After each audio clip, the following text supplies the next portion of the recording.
How to delete your Expedia account. Hi everyone, welcome back to our channel How to Geek. In today's video, I'll simply show you how you can delete your Expedia account, so just make sure to watch this video till the end.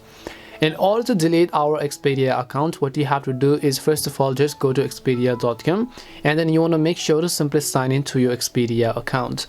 And then once you're signed into your account, what you have to do is from the very top right hand side, you'll be able to see your current profile picture, right? It's little icon over here. You just want to go ahead and click on that icon, and then here you'll find the option called account. You want to simply navigate to accounts. Once you go to the option called accounts, here you'll see all this information. So you have your travel details and you have your account info.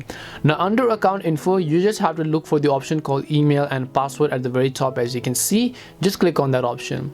When you click on email and password, this pop-up menu is going to open up where you have to scroll down, and right under the save button, you'll find this little blue button that says delete account. So it is basically hidden. I don't understand why they chose to hide it from the general public. It is right under where you can change your email and password.